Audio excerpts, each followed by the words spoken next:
Now I'm talking. Let's see. He's like, you should have said that before, man. There he comes. Look at him. Hi. All right, so this is Atka. Hi. He's an 11-year-old Arctic gray wolf. Don't worry about the age. He's going to live forever. We've already discussed this with him. Atka is what we call our rock star diva. Look at him. So Atka is our one wolf that can actually travel. So we can bring Atka down to our minivan. See how smart he is. And we can drive him to schools, museums, libraries, nature centers. He used to do a few more festivals and such when he was a little bit younger, but during the summer now it's really hot for him.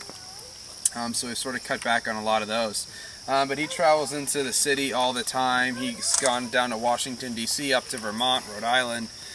He travels about 160 days out of every single year.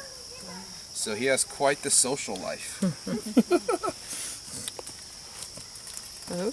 So Atka does live by himself, so he's what we call a lone wolf. He is also a much more mature wolf, which is why you will see me hand feeding him like that. Notice how I put in my palm and sort of palm it through the fence like that? No fingers. Yeah, if you feed like this, that's how you get attacked by a wolf. Wow. They just don't know where your fingers are. So, damn! Almost. So, Look at that face. Heck, it's big. Look, yeah. yeah. I saw it before. That's a big wolf. What birthday is the day after mine? It was just a package of ground turkey, and I just made a few meatballs. I'm just sort of splitting it. They choose turkey over beef. I chose turkey because that was the most exciting thing in our freezer right now. Yeah. Is it raw? It is raw, yeah. Yeah, so, almost gone.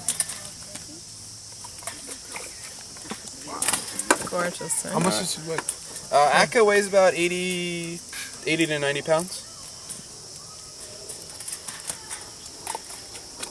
Atka's in a tall fence too, huh? Yeah, so now that he's done, he'll probably get a little bit to eat. He might find that scrapping a little bit. We'll find out. So, a few things for you guys to notice about Atka. First of all, his fur color. White. He's an Arctic gray wolf. Helps him blend in or camouflage into the Arctic environment he would normally live in.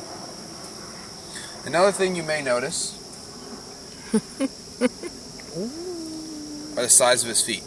Yeah, I noticed that. So his feet are pretty large. Being an Arctic gray wolf, what are the ground conditions like for him normally? Frozen snow, huh? Snow, ice.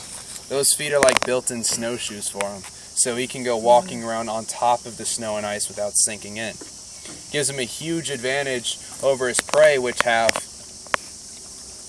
not snowshoe-like feet, and they sink in with every step. Also might notice that his ears are a little bit shorter than some of the other wolves. They're covered in really thick fur. In the winter in the Arctic, he would need to be able to stay comfortable in temperatures of about -70 degrees. Wow. A New York winter is nothing for him. It's a joke. But nonetheless, It's like summer. his undercoat is going to grow out really, really thick. It's going to trap a lot of his body heat. Wolves live for the winter in general, and they just sort of put up with the rest of the year. So for him being